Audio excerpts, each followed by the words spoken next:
Hello, and welcome to Onward, the Fundrise podcast, where you'll hear in-depth conversations about the big trends affecting the U.S. and global economies.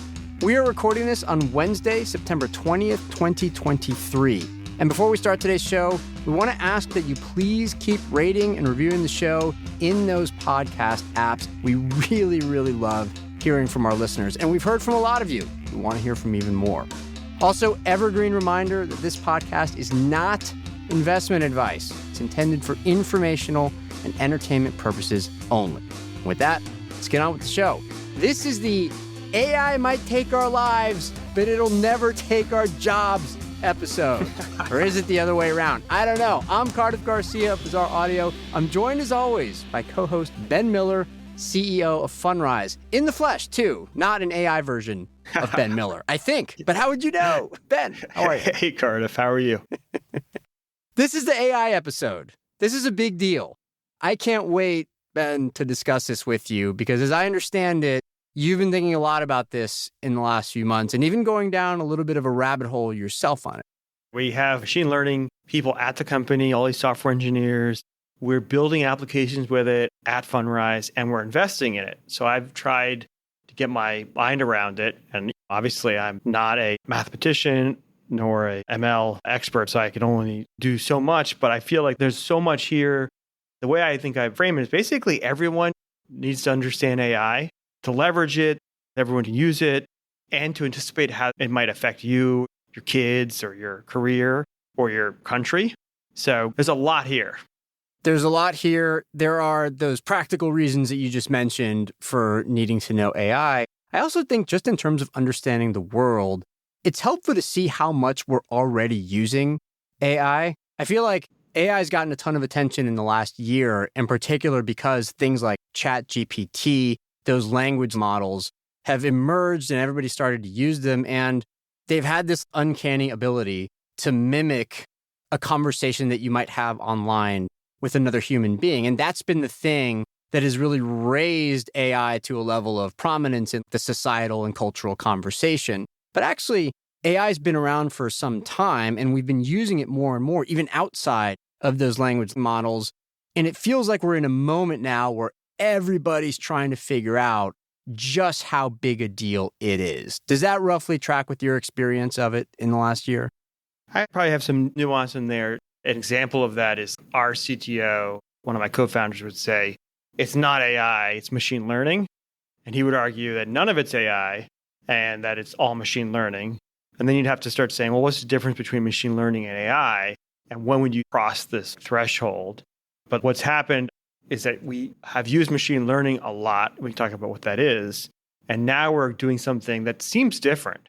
It seems more like an artificial intelligence, the new AI, the new machine learning. So something's different, something's happening, and implications are enormous. Yeah, the differing definitions of AI is itself a point of nuance. Machine learning versus other things. And in particular, the fact that AI being the use of computational statistics to try to mimic certain human thought before we even get into the practical implications and the implications for you and for Fundrise and so forth. It's worth noting that AI is also really starting to challenge the very notion of what it means to be human. The idea that certain thought processes that were thought to be uniquely human may actually soon be at least mirrored, if not outright mimicked and reproduced by machines. That leaves humanity with some bigger questions to sort through, which is why I love talking about this topic so much, because I think it really gets into some core issues of who we are and not just what we do, not just our jobs, but who are we fundamentally as people? Oh, man, people are always so good at that.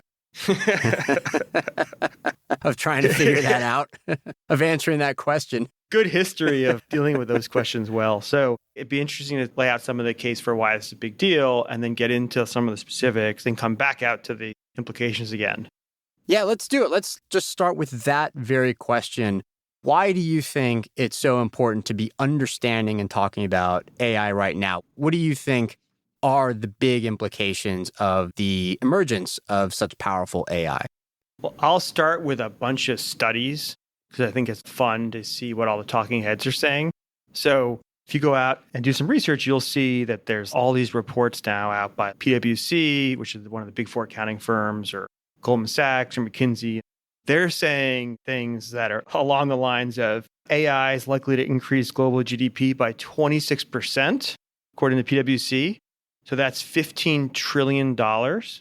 Goldman Sachs is saying increase of 7%, so that's $7 trillion per year, by the way, per year. Yeah, that's a massive number. I'll just pause to put that in context. We feel like the U.S. economy had a pretty good year these days if it's growing at 2 to 3%. Imagine now almost tripling that. That is radically improved economic growth. That is transformational stuff where your living standards double in a very short amount of time, in a matter of a few decades, as opposed to half a century or something like that. Or faster. The big range of these numbers really, the question is essentially, how powerful will the AI become? Because it's still going up the curve rapidly. GPT 1, 2, 3, 4, each one is step change better. And then how fast we adopt it. So those are questions that we don't know the answer to today. But some of the assumptions these companies make are that it could automate away 40 to 70% of workers' activities.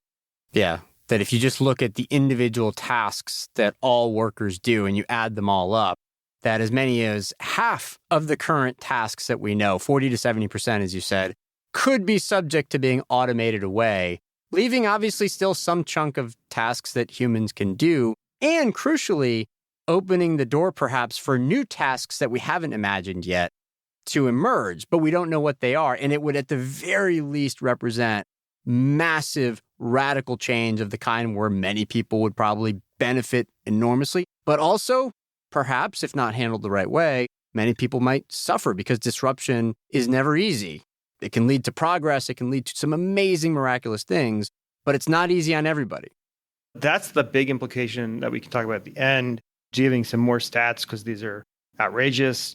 I think Goldman's the one who said that they expect AI to have equivalent productivity boost that was 500 times the personal computer. So that's a good one.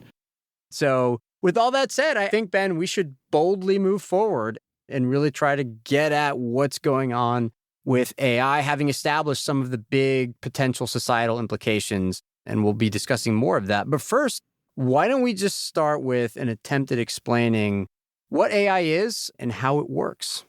Yeah, what the heck is AI? So there's a lot of ways to answer this. And there's a spectrum of how much trouble I get into with one audience or the other. So is the question, how does it work? Or is the question, what does it do?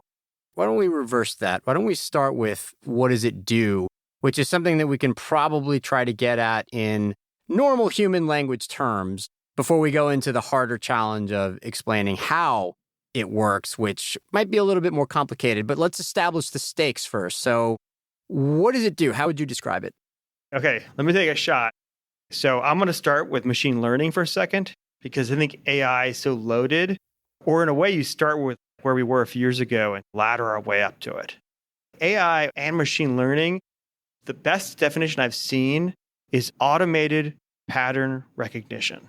Okay, and that's machine learning specifically, which is, by the way, you're making the distinction between AI and machine learning. As I understood it, machine learning was a subset of AI. It's a way of describing partly what AI does rather than a completely distinct thing in and of itself. Well, there's a debate around that where I would argue with my CTO, and obviously he knows way better than me, is that there are some emergent properties of generative AI that I think might transcend machine learning, but he would say no.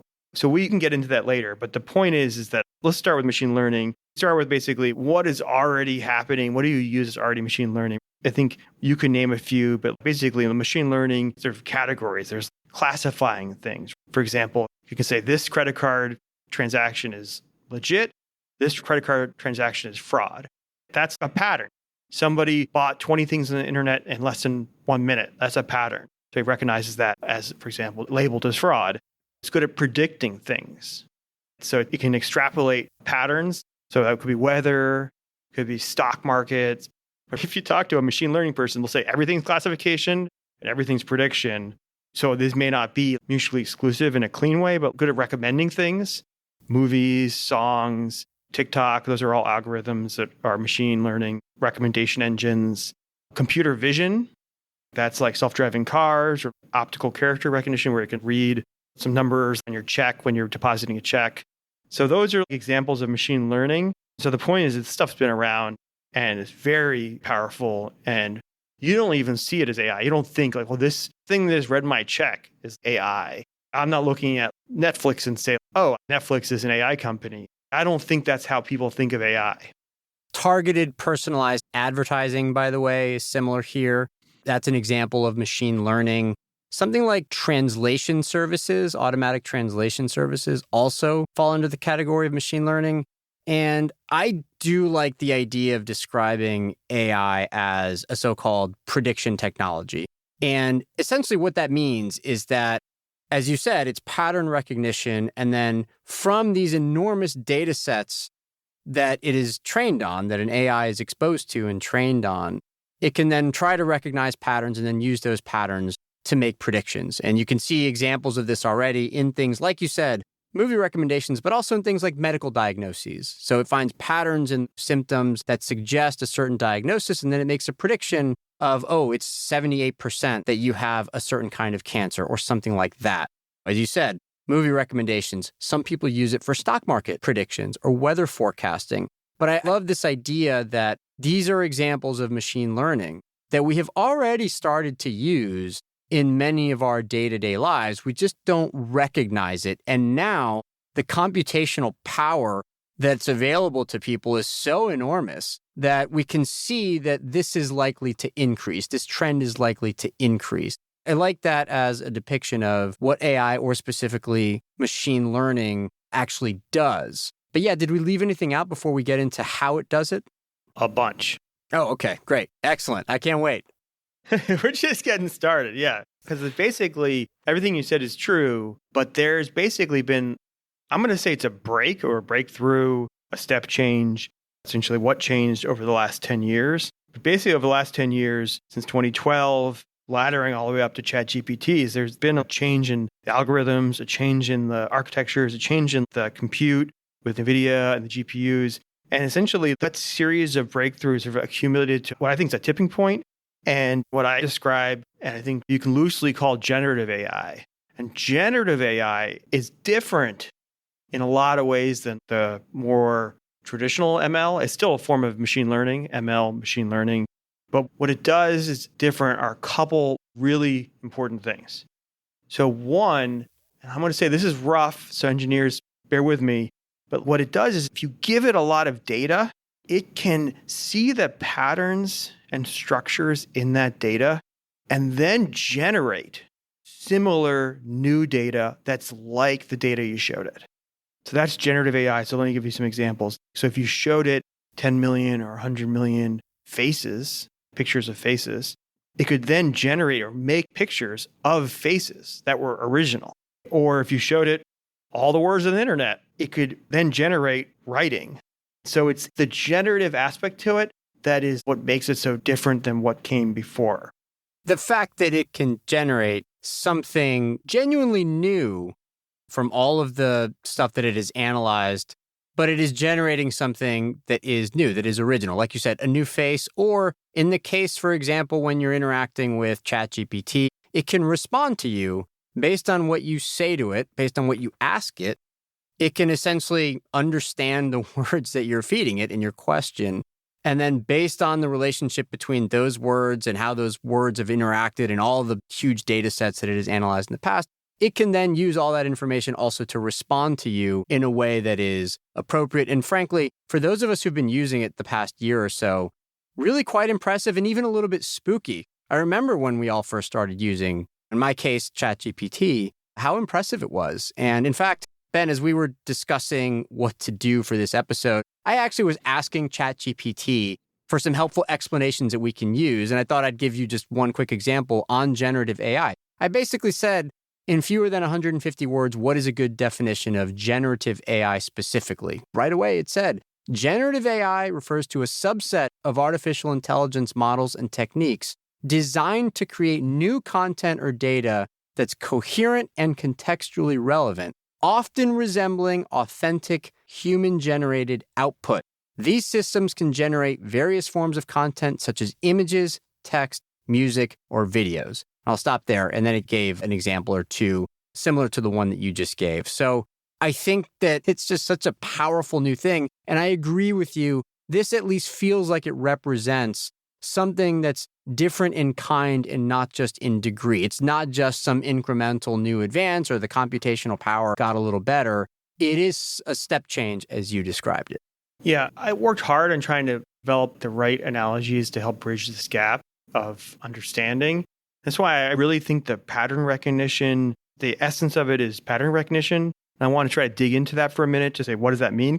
Even the idea of pattern recognition, I think people don't always know what that means without some examples.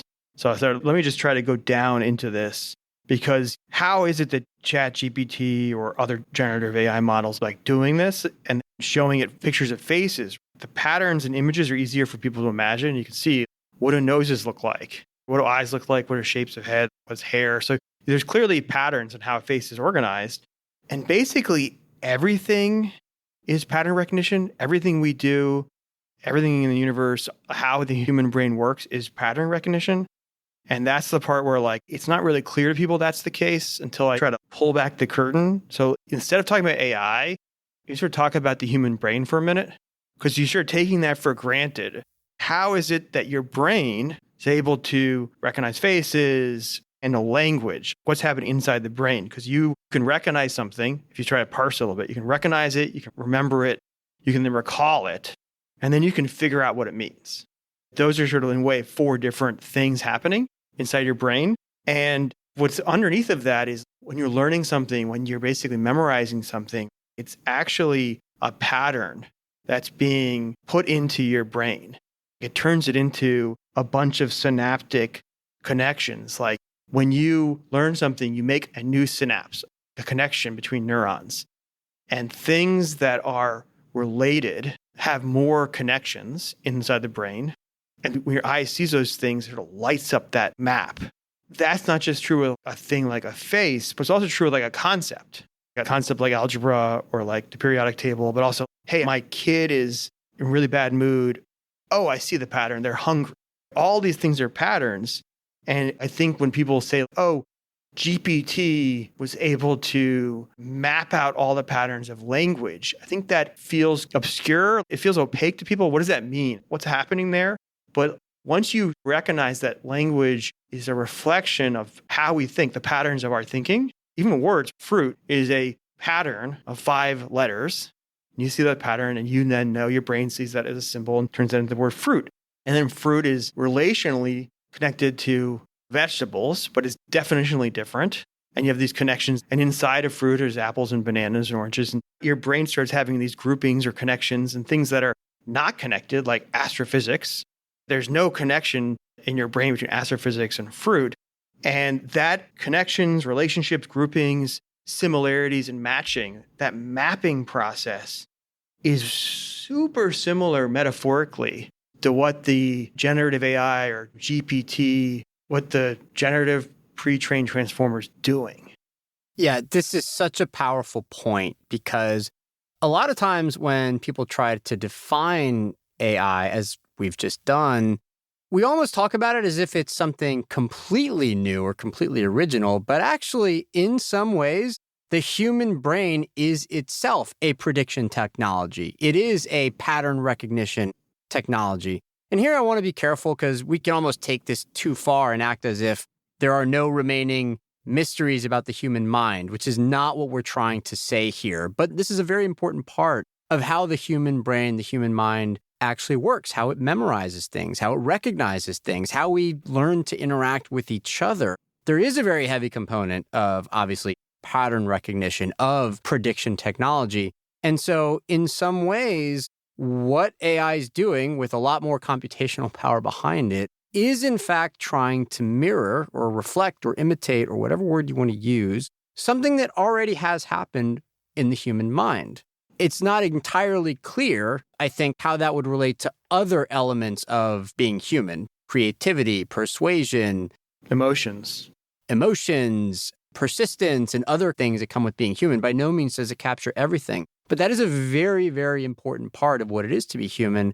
And now more and more, it looks like we're mimicking it awfully, awfully well using AI. And that's why, by the way, I used that word spooky when I at least first started interacting with ChatGPT, because nothing like that had really existed before. It just didn't feel the same. It felt like a big step change. And so I feel what we're doing now and what you've just done in laying out the way that AI works is trying to explain just why we got that spooky feeling and why it is that this is something different and not just what we've had in the last 10 years of machine learning, but a little bit better. It is something of a different category and not just a marginal improvement. Yeah, and there's one other thing that's really important about it that is not obvious unless you're closer to the tech, is that before those machine learning models that we talked about for finance or for recommending movies and stuff, they really needed structured data. They had to be taught very literally with labeled data, say, or supervised machine learning. They had to basically be shown what the patterns were in order to then recognize the patterns in the wild, in actual application. And the difference with generative AI or GPT is that you're able to give it unlabeled data or unstructured data, then can intuit the patterns. And that's huge. In some ways, that's just as big as everything else we've talked about, because the fact that it can replicate the patterns without being told what the patterns are, the implications for that are absolutely insane. And that's why I think it's more like AI than ML. It seems to me, based on what you just said, that there really is a difference between, for example, the prediction technology stuff, the decisions that AI is going to make, and then the judgment in terms of how it is applied, which I think that judgment part will remain in the realm of the human. In other words, the people who actually know how to use the AI best are going to have an advantage. And it's also going to be necessary. The understanding of the values that you apply to whatever the AI is doing, the judgment that you apply at the end of it, I think is going to still matter. It seems to me like we're getting at that distinction between what will the AIs be amazing at and really rapidly help improve our lives versus the things that people are still going to have to do and perhaps want to do. It might become more interesting. Yeah, it's not as clear to me yet on that point. There's some that's really clear. So this has always been true with software. So AI just makes it more true. A lot of the work you do is repetitive. And before, software was good at doing repetitive tasks that were literally repetitive, but not sort of repetitive. Routine. Yeah. You're an accountant, look at a spreadsheet, move it into a trial balance. It's not literally the same because there's different labels and sometimes the decimal point's in the wrong place, whatever it might be. And so the things that are loosely repetitive, software actually couldn't bridge that gap. And what GPT, this new model, can do, or architecture, it can be a lot looser. So it can take more of the routine away. In an organization, the amount of stuff that's actually routine is enormous. So that's, I think, really clear. But the opportunity as a builder or an investor is like trying to build out that application that can then take the routine work away, whether it's accounting or finance or looking at cancer screening.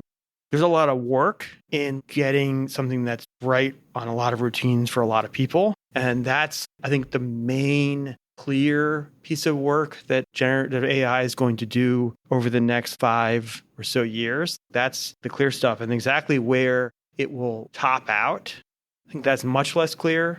The one thing I think it is helpful is to know that there's a pattern to technology. One of the patterns is new things show up.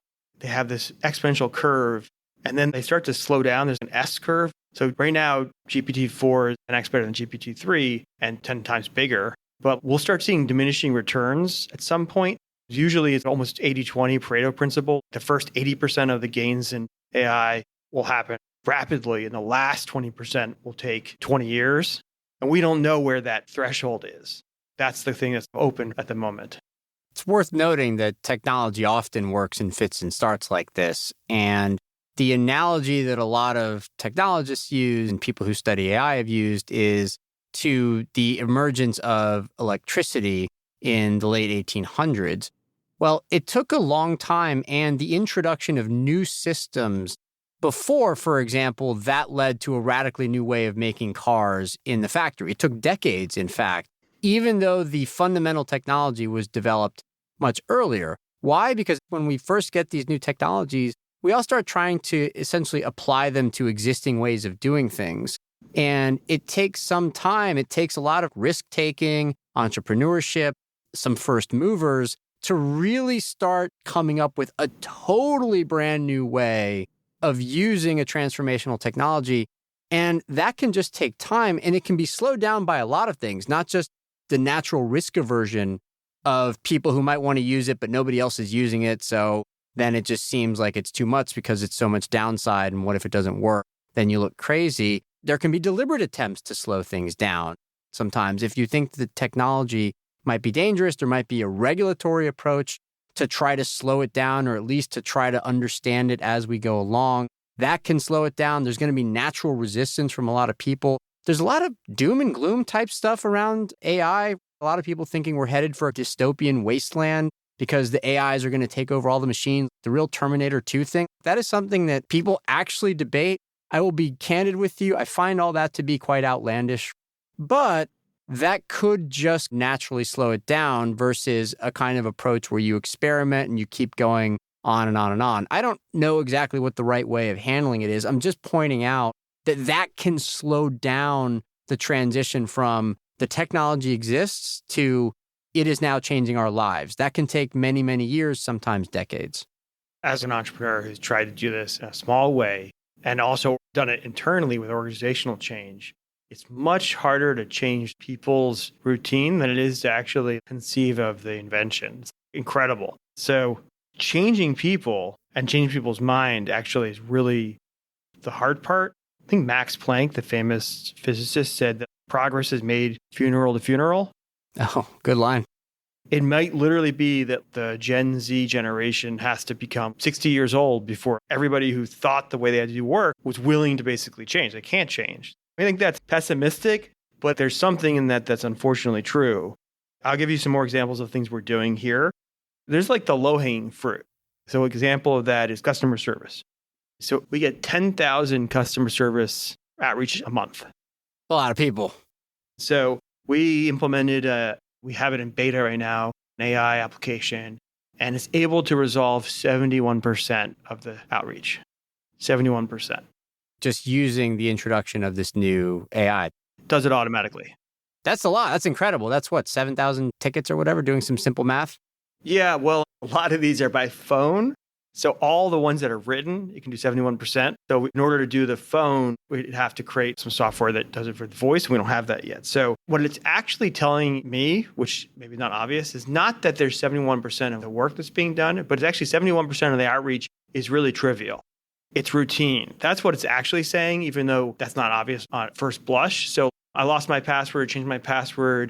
I need this really simple question answered. So 71% of the team's work is actually not complicated, but takes a lot of time. And it took that away right away, and it left behind the high value work. It's a good example of the best of both worlds. I'll be honest, I will even give the technology even more credit than that, because we've been describing routine versus non-routine. To me, what's interesting about AI is its potential to start doing some tasks that are not really routine. And even in terms of customer service, it wasn't categorized as routine in the past to take a call, manage the emotions of the person who might be upset. They need something specific. You need somebody who knows how to field their complaint or field their request or inquiry, find it, get it back to them, and so forth. It might be routine now that a machine can do it, but I wouldn't always categorize that as routine work. It's just that now AI is so powerful. The technology is powerful enough that it can actually do that. The fact that you can ask a chat GPT or help you craft an email or help you with the grammar of something or ask it anything, that was not routine in the past. That was something that would have required doing a fair amount of work. Now it might become routine. That's what to me is so impressive about it. So even in this small example of just customer service, which is obviously not the core Fundrise thing, it's an important part of what you do, but it's not the main thing. it seems like a pretty big deal to me that you're able to solve so many of the requests using this technology. In the same way, when you said, how does AI or ML work? Let's talk about how the human brain works. People actually are not that clear about the work that they're doing. So people say, well, how is AI going to make this decision? How is AI going to make the investment decision? I've spent, and the team spent a long time understanding data, and data management industry has gotten really, really thoughtful and structured on what it means, because I think people have a fuzzy idea of what it means and what work they're doing. So I'll just give you two parallels, a human versus machine. So if you're basically trying to make a decision about investing or any kind of decision, the first thing you're going to do is actually gather information. I saw this in Scientific Journal. Knowledge workers spend 38% of their time searching for information. Imagine getting back almost 40% of your time. That's what you do. This is loosely what people do, and I'll try to give you some of the more structured way that data engineers think about it. But you search for information, you compile it, you'll filter it, you'll organize it, maybe organize it in spreadsheets so it's labeled properly. In the engineering world, they say clean it and join it. And so you have the information where it needs to be. And then you start doing math, right? You add things together. And when you're doing this math, we may call it aggregations or derivations in the data world, but basically you're trying to get to a point where you're saying, okay, is this more expensive than that? Is this a higher return than that? All of that work to get to the place where you have the information in front of you, clean, with the math done to it, that is like 80% of the work. If I gave you the spreadsheet with all of it done for me, I can say, well, this is a good deal. The decision is actually the smallest amount of the work. It's actually getting the information to a place where the decision is manifest. We can talk about the decision as a piece of work, but then there's a separate piece of work of then actually reporting on that, then distributing that back out to the world. And that's the engineering world. They would say there's BI layers, business intelligence layers, or APIs, or things that are pushing information out. But when you say AI is going to do all this work, there's just a lot of work in there that people actually are not going to be upset about losing. And then there are some decisions, you said like machine learning or AI can do one day mirror us, mimic us, but clearly they're going to do better. Large, computationally intensive math, way better. Absolutely. Yeah. Mimic the process, but with this enormous computational power behind it, especially in the analytical realm. And I think it's also going to be one of those things that makes a lot of workers just way more productive. If you don't need an entire team of people to do that analysis, you might want to employ a separate team of people instead to decide what to do with that analysis or how to make it even better. But a lot of the stuff that right now feels like a barrier to doing something will be gone. And you certainly see that because a lot of people who aren't great at coding, for example, can now get a lot of help with that. So if you're somebody who, for example, I'll speak for myself here, would love to be able to make some really beautiful, aesthetically pleasing, and really sharply designed and thought out economic charts based on economic data. Well, right now, you have to know where to find the database, where all the data is. You have to have some skills in terms of data analysis and data visualization. And a lot of it has to be done manually in Excel, or if you're coding in something like R or Stata, or something like that, or Python, well, pretty soon, you might just be able to tell an AI like, hey, I want a chart with these variables. Here's the data set that you can pull from it automatically. Here's what I want the chart to look like. And bang, it does it automatically, something that would have taken me like half a day to figure out manually. That's just going to make me, as somebody who's analyzing the economy and likes to communicate my analysis, way, way, way sharper. But it does mean, of course, on the flip side, that some of the jobs that in the past were quite valuable, some of those are going away, but some other jobs become more valuable, and there'll be the introduction of new jobs, and people who in the past could not have done that can now do that. And so there'll be a greater emphasis on a new task. So anyways, I just went off on a little bit of a tangent because that's like a personal example, but I think it's quite a powerful example of what you're talking about. And also, Fundrise itself, of course, does its own data and real estate and market analysis. So I can imagine ways that it might be helping you in that regard as well. Yeah, you teed me up because you said some things that are patterns of technology. It takes away the routine stuff, like a washing machine and a dishwasher does that too. This pattern of basic technology can take things away that are work and basically can do things with a higher and higher quality And the other thing is that it lowers the cost of it. Not everybody used to have a car and everybody used to have a cell phone. Even machine learning, Fortune 100 companies have been using machine learning for 10, maybe 20 years. The arc here is that it democratizes access. So you just said, I can now do very high quality design through AI-enabled software. I don't need to have a full-time designer. When you say design, you mean like real estate design, designing a home, designing a neighborhood? Yeah, designing or I'm designing presentations, I'm designing websites, I can design all sorts of things. And our design team's 11 people here. There's 11 full-time designers, and they're full up. And half the time, I have to do design myself. There's a running joke internally about that. So this democratization, technology democratizing access, you go back hundreds of years, the cost of that provisioning in armies became so cheap that everybody ended up with guns, and it basically caused an overthrow of governments, basically the whole Napoleonic Revolution. So this arc of democratizing was something that was elite people could afford, or elite companies. That's underneath of all of this too. And it's not just AI in the narrow sense, it's all this machine learning that I can now bring to bear in my organization, which before I could not, is sort of part of this change. You said use R or something like that, but if you had some ML for your economic analysis, It'd be way better. You just ask it in plain language. I want a chart to look like this. This is what I want on the y-axis. This is what I want on the x-axis. Here are the variables. Here's the database. Boom, go. No, I'm saying even more advanced, like, hey, tell me the correlations between these data sets and what's causal. Hey, right now we're having these arguments about, is there going to be a recession or not? Load up these 20 different measures and give me your probability and how do you think about it? Absolutely. It can get better and better and better.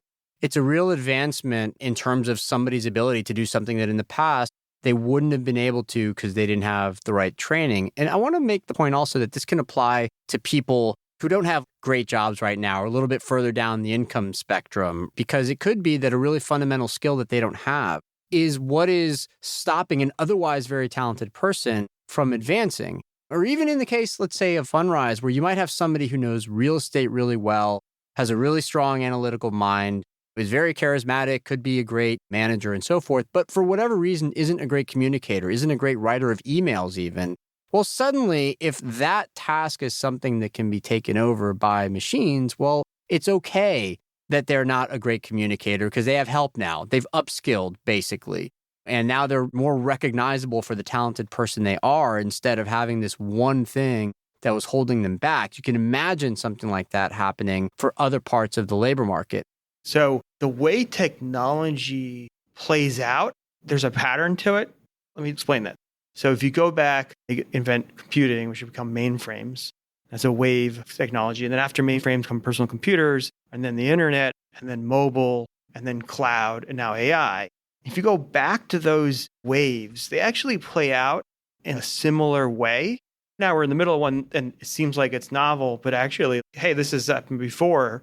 This is like a broadly understood pattern in the tech world that is not as well known outside. The inventions start usually in deep science, in the hardware, really inventing better and better compute, better and better algorithms, which are like the math underneath of all this. And those things unlock new potential. Obviously, the integrated circuit, the chip, unlock new potential.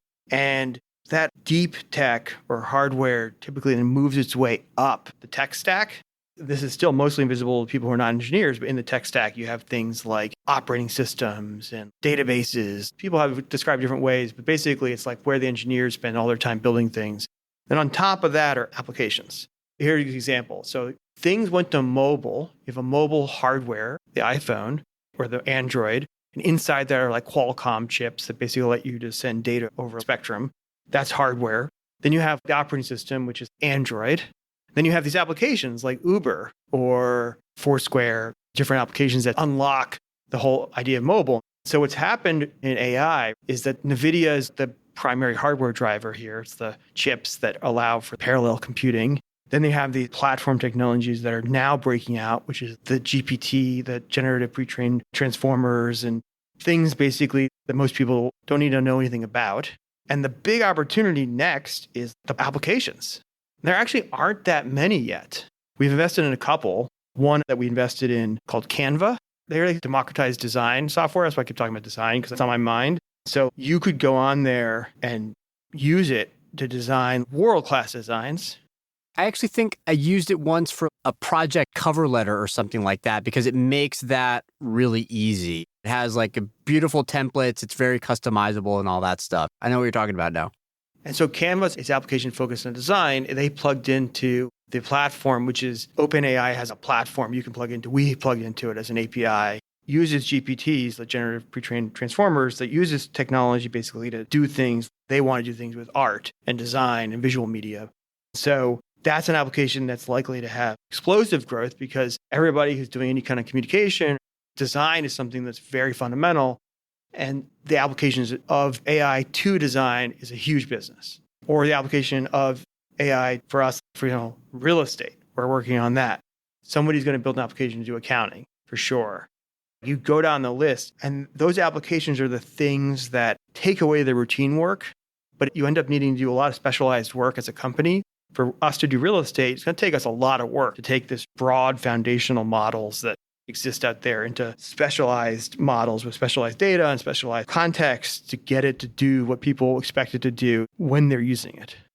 In real estate specifically, I'd actually love to hear more about that. How would you think about using AI to determine, for example, I don't know, where your next investment might be or what part of the country you're now interested in investing and other decisions like that, investing decisions for Fundrise? How would you think about applying AI to those decisions? Or maybe you don't want to give away the store just yet. Yeah, I'm not going to give it away, but the product work is where I spend my time. And that is where your technology meets the user. So I have a lot of work on that that's happening in real time, but I'd rather share it by launching it. But another area to invest in that's related to AI is what people would call the picks and shovels strategy. There's an AI gold rush, and you can try to invest in it and be the winner of an application layer like Uber is for transportation. Or you can be the technology underneath of that application, like Twilio is the technology that allows voice in app. A lot of companies use it. It's a very big company. So there's a lot of picks and shovels technologies that are platform underneath these things that are enabling software that will become very, very valuable and critical. If you go back to the PC world, there was Intel, which was the hardware. There was Microsoft's operating system. And then there were applications that sat on top of it, like Adobe or your browser. There's this middle layer, this platform layer that is invisible to the consumer largely, but it enables the apps. If I'm an application, I'm building something for real estate or something for design, or I have all this data, there's common tools you need, and those tools are common across different companies. Those are like the common elements underneath of almost all of this. And there are certain companies, there's a company called Databricks, which we invested in. They're like a core infrastructure company that is very common to do this type of work. So it's one layer below what people are familiar with, but it's a different and very good investment strategy. So you can invest in the direct applications or you can invest in the software that enables these applications. Excellent. Well, Ben, at this point, we've now talked about what AI does. We've talked in some detail about how it works. We've talked about its applications widely and in terms of Fundrise specifically. Should we close with a discussion of what the potential big picture consequences of AI could be for the economy or even for society more generally? Yes. It's like the Industrial Revolution. I almost think of it as the personal computer was the steam engine and AI is electricity. So we're still early in the revolution that's happening. And then there's some things that are for sure that people don't know about, and some things that are really speculative. Let me just give a couple that are for sure that are mind-blowing. We've talked about a lot of applications. We haven't talked about one that I think is, for me, the most incredible. And that's the implications to health. As we said, the models or the architectures can get a bunch of data and find the patterns in that data. So the thing that it can do is it can learn the grammar of molecules, the language of cellular biology. We could talk to our own cells. So there's obvious things like gene and protein sequencing and drug development and cancer screening, but the consequences to being able to talk to our DNA and talk to our cells and talk to our human bodies and talk to all biology and program it, I can't even fathom implications to that, but they are so big. I agree. There are some wonderful possibilities when it comes to human health, when it comes to medicine, when it comes to finding ways for people just to live possibly longer, but hopefully also better lives, healthier lives.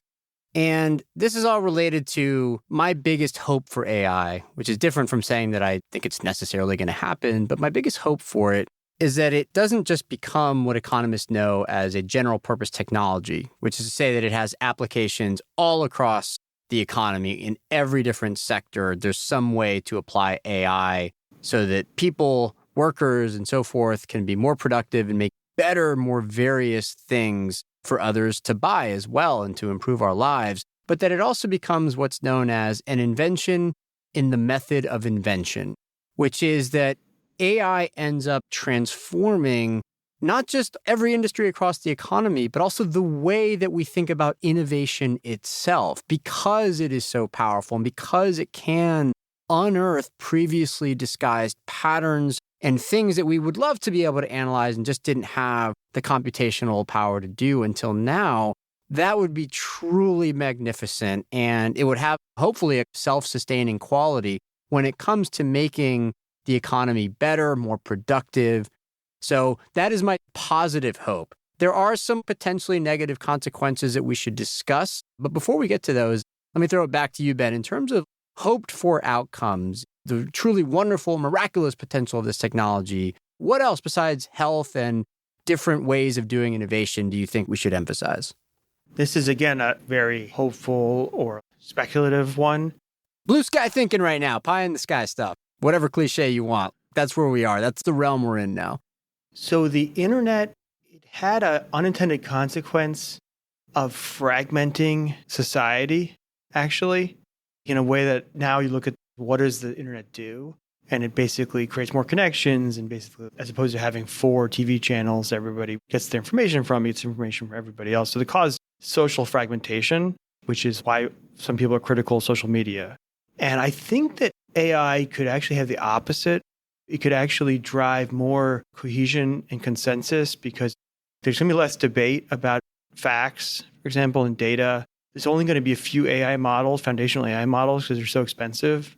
Maybe 5, maybe less, maybe 3. There'll be Chinese ones, but we're not going to trust those ones. So there's not going to be that many. And so I think that because there won't be many, an unintended consequence of it is more agreement. Because there'll be so few AI platforms, it's going to inherently drive more unity. It is definitely something to hope for. In terms of potential negative consequences, there's one very obvious one, which is there is a chance at least that at first, the people who really gain from AI are whoever owns the companies that make the AIs, and that could, especially if AI does truly prove to be transformational, lead to a massive increase in wealth or income inequality. And that is something that would be exacerbated if AI does lead to widespread job loss, and that the future jobs that would replace those jobs, if those don't emerge right away, then you're going to have a wide swath of society that is either unemployable or whose wages are going to be severely depressed. And I want to be clear about something. I'm normally somebody who worries that too little dynamism is a much bigger problem than too much dynamism. But it is the case that in the past, when there has been a lot of dynamism, there have been segments of society that have lost out. This, by the way, happened at the very beginning of the Industrial Revolution when you had the Luddites and you had people attacking machines, and they kind of had a point. Not that new jobs wouldn't eventually emerge and that the gains would be widespread. Eventually that was true, but it took generations for that to happen because at first the gains, the surplus from the new technology was taken basically by the capital owners who didn't spread it out. And you needed broader societal changes, new institutions to make sure that everybody was able to prosper from the new technology rather than just one tiny little group of elites. And so that is just something to pay attention to.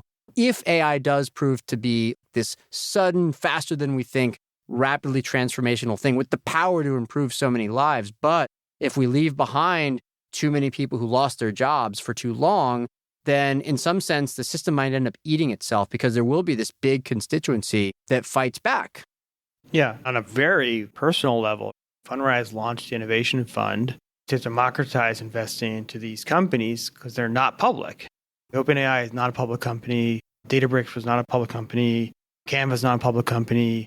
And I think that everybody needs to be able to invest in these companies. And then just to get a little bit into the weeds, we are not taking a 20% carried interest. We're not charging this very massive toll, 20% toll to enable it. So I think that's one of the reasons why we started our tech fund. That's a practical thing I'm trying to do. And then on the hopeful, again, I think we didn't mention this, but AI's ability to transform education and actually be part of the solution of reskilling and helping people learn what they need to learn, I think is going to be part of the solution. And to tailor it to students' specific needs, there's real promise there. Yeah, and even to change the way we think about education, you think about how my kids are taught and how I'm learning machine learning, how I go learn things, so different. We know that there's a few areas like education, healthcare, government that have been huge sources of ballooning costs in our society, and we don't know how to change that. And I think AI is likely to change all three of those things considerably. There hasn't been a chance of change in government in my lifetime. And now you're talking about what is government with AI? I think it could be something radically different. And that's probably going to take Max Planck's generational change. One final thought, or maybe one final thought from each of us here. We started the conversation discussing how AI might change our understanding of what it means to be human. And in particular, if AI with its powerful pattern recognition ends up doing a lot of the things that we once thought of as a uniquely human thing to do, which was the ability to analyze things, the ability to see patterns out there in the world, does that mean that in some sense, we as people have been diminished? I would say I don't think so. I would say that we won't be any more diminished than we were when physical machines, physical robots, ended up taking over some of the things that we thought we had to do forever. We were plowing things manually for I don't know how many thousands of years before we found the ability to automate that away. And then what it means to be human ended up changing. So maybe that purely analytical part of what we do will be less necessary in the workplace, but maybe our personalities, our emotions, our ability to persuade, our persistence, as you noted, some of our other emotional range, all of that might change. And I'm very curious to see just how, because AI, more than maybe any other technology of our lifetime at least, you and I aren't super old, but we're not super young anymore either, I'm sorry to say, my friend, I think has the ability to radically change how we understand ourselves and not just how we understand our place in our professions, in our careers, and in the world at large. Every generation or every 50, 100 years, we're challenged by something. It was nuclear war was a huge risk in the 50s all the way through to the 90s. And so we're entering a new era, and then we can respond with fear or respond with hope. That's the personal challenge for all of us. And I'm hoping we rise to the occasion. And I think that is a good optimistic place to end the chat. Ben, this was super fun. This was a blast. Yeah, Cardiff, it's a pleasure. You've been listening to Onward, the Fundrise podcast featuring Ben Miller, CEO of Fundrise. My name is Cardiff Garcia of Bizarre Audio. We invite you again to please send your comments and questions to onward@fundrise.com. And if you like what you heard, rate and review us on Apple Podcasts and be sure to follow us wherever you listen to podcasts. And in particular, I think Ben and I would emphasize that for this episode, we'd really love to hear your thoughts because we really are wading into murky territory here. Not just because we're talking so much about the future, but because the things that we've just discussed were so dense with information, with complication, and with other things that are hard to understand. So we'd really love to hear your thoughts. So please send us an email. Finally, for more information on Fundrise-sponsored investment products, including relevant legal disclaimers, please check out our show notes. This podcast was produced by The Podcast Consultant. Thanks so much for listening, and we'll see you next episode.